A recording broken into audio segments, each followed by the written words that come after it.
Alright guys, MarkBoy316 here with another video, and today is going to be a DVD review.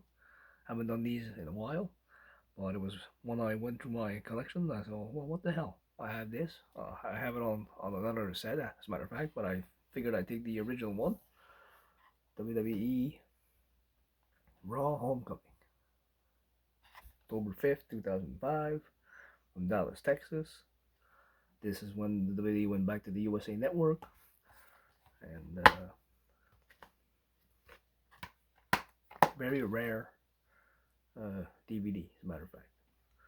It was only sold, I do believe, uh, might have been FYE and Walmart, one of the two, but very pricey for the North American one. This is the UK version, obviously, but still very pricey. And this is the Silver Vision version, so pretty cool. But yeah, starts off with a Piper's Pit. Mick Foley's in the ring, introduces Piper. The Ortons come down and attack Foley and Piper. Randy Orton hits an RKO on both. He was just about to face, him and Bob Orton were about just to face Undertaker in a 2-on-1 handicap match at No Mercy 2005, and this was the go home show because the following Sunday would be the pay per view. Uh, we do see Chris Benoit on here, and there's about to be a SmackDown match on Raw. This was supposed to be a Raw night, but Bischoff said, no, we're not going to have a SmackDown match. This is Raw. So the USA Network, so he didn't allow the SmackDown guys to compete. So, yeah, but at the match of the night on here was Shawn Michaels and Kurt Angle, 30-minute Iron Man match. Fantastic. They showed Kurt Angle making Shawn Michaels tap out of WrestleMania. They showed Vengeance 2005 with Shawn Michaels nailing Kurt Angle from in midair with the super kick. Great stuff. Iron Man match was fantastic. Angle gets the first fall with the Angle slam off the top rope. He had to hit an Angle slam on the floor too, but he got the fall with the Angle slam off the top. Then to go up 1-0, and then the commercial break, and then they come back. Angle goes for the ankle lock, and Michaels counters into a victory roll and gets the 3 count, so it's tied 1-1. Then we see again Kurt Angle finally getting the ankle lock, and Michaels taps out. Angle goes up 2-1. Then Shawn counters a move from Kurt Angle. Kurt Angle turns around, eats a super kick. 1, 2, 3. Shawn Michaels ties it up 2-2, and with 4 seconds remaining, Shawn Michaels hits a super kick again, but doesn't have enough time to go for the pin, and the clock runs out. So it's a 2-2 draw. The fans boo, but one hell of a match. And Michaels wanted overtime and said no. Kurt Angle just walked away. So, well, that was awesome. Then it was a Stone Cold segment and Vince McMahon going through their highlights, like the Austin Bear Truck, McMahon pinning Austin in the gauntlet match. We saw bedpan McMahon when Austin nails McMahon with the bedpan in the hospital. That was awesome. Then we had the highlight of uh, Austin using the toy gun on McMahon and said, "Oh, we got a new shirt." McMahon 316 says, "I just pissed my pants." Like, that was awesome. Uh, but Austin ends up stunning Vince. Then Shane comes out, doesn't even get anything, say anything or do anything. Stunner.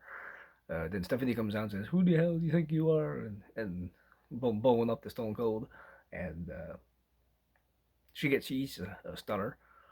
And then Linda McMahon, of all people, comes out, and she said, "Why did he stun my husband?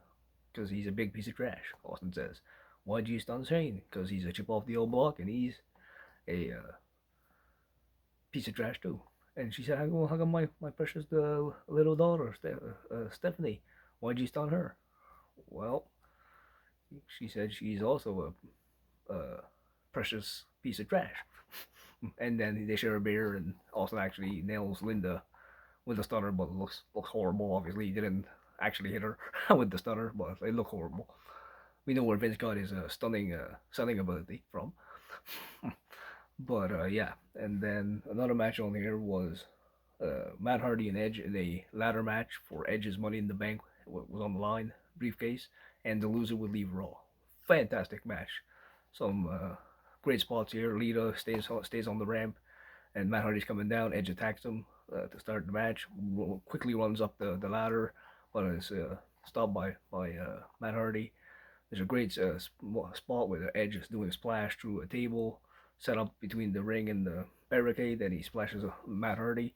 Then Matt gets crossbody from the, I think it's from the barricade to the in the crowd area. Nails Edge in the crowd with a crossbody, and then some vicious brutal spots with the ladder. Just a great ladder match. Awesome here. And then it ends up with Matt Hardy hitting a huge twist of fate from the top of the ladder. You think Matt Hardy's going to win. Lita stops him with the kendo stick and distracts him long enough for Edge to blast Matt Hardy and ties him up into the ropes. And then Lita like holds him into the ropes with like a crucifix, and Edge climbs up and gets the contract. So Matt Hardy has to leave Raw. So great freaking ladder match. That would be the second best match of the night, but the Iron Man match was fantastic. And then we had Trish Stratus and Ashley in a 2-on-3 handicap bra and panties match. That was what it was. My God, Trish Stratus, wow. Mm. Then it was the six-man SmackDown match was supposed to be Batista, Ray, and Chris Benoit against Eddie, JBL, and Christian, but it never happened because Bischoff put an end to it. And then there was also the return of Triple H teaming with the Intercontinental Champion Ric Flair. Wow, it was weird to see Flair with the IC title facing Chris Masters and Carlito on a nice little tag match. And uh, Triple H gets a sledgehammer towards the end. There's the pedigree on Carlito, but Masters almost goes to break it up, but Flair chop blocks him and saves Triple H from getting blasted by Masters. Triple H gets the win with the pedigree, and then they're celebrating, and then he attacks and busts up Bloody's Ric Flair heading into their Taboo Tuesday Intercontinental Steel Cage ladder match, Steel Cage match for the IC title, and then their Last Man Standing match at the Survivor Series of that year. With two great matches, and a great feud that was, but a good tag match. Then we also had what else did we get on this? Oh yeah, Bischoff and John Cena. And Bischoff goes to Vince during the night and says, "Hey, I want this no DQ." Vince says, "No, you're not getting a no DQ match." And then after the stunner from Austin, Vince leaves the arena, and Bischoff then is in charge, so he makes it a no DQ match. Has Kurt Angle in his corner, and then we see uh, Bischoff get a few kicks on Cena because of the distraction from Angle. Bischoff using his martial arts, and it's not much of a match, obviously, but Bischoff gets a few kicks in.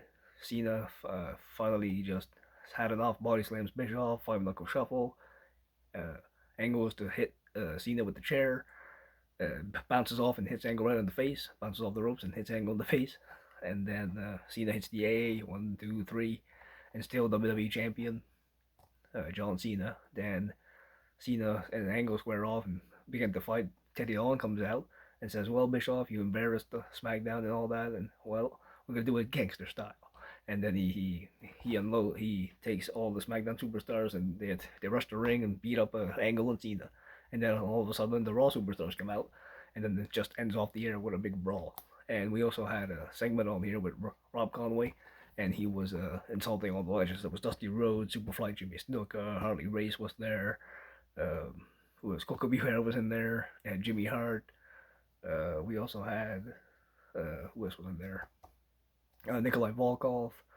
So many Manila Man Ted DiBiase, but Conway eats the bionic elbow from Dusty Rhodes, Flip Flop and Fly, and then he gets put in the claw by Kevin Von Erich. That was fantastic to see him. He got a big ovation when he was introduced to the crowd, and great to see Kevin Von Erich find fantastic. And then Superflights and splash off the top rope, and then they just throw Conway over the top rope. And it was like Finkel was in there, Howard Finkel was in there, and just so many of the all-time great legends. Hillbilly Jim, and a whole bunch of legends. Great to see Holly Race. Uh, Fantastic stuff. But overall, this was a pretty damn good show. There were some good matches on here. The ladder match, go back and watch the Matt Hardy Edge ladder match. Go back and watch the Iron Man match. Two best matches on this card. Fantastic. And overall, a good show. And then also we had a segment with Hogan trying to build up a match with Stone Cold, which obviously never happened. The only time they ever touched, I think, was a Rock and Austin against NWO and Hogan in a 3-on-2 handicap match. So it's the only time that I can recall that they faced each other. The one-on-one match never happened. But then we also got to see Benoit at the end of the show also. Well, yeah. So I give this a solid 8.5 out of 10 because I really actually would have liked to have seen that six-man tag with Batista, Ray, Chris Benoit against Eddie, JBL, and Christian in a six-man. I think that would have been a good match. The draw from the Iron Man match, I think it could have at least had a definitive winner. Would have been cool because they were both tied 1-1 at the time. So I think that would have been just something that would have been cool for a big show like this. But I can see why they went with the draw. So to keep both guys strong, obviously, and then yeah. Other than that, uh, and there was blood on the show, so that was pretty cool. But yeah, a great great Raw episode here. So yeah, thank you guys for joining me, and I'll catch you guys in the next one.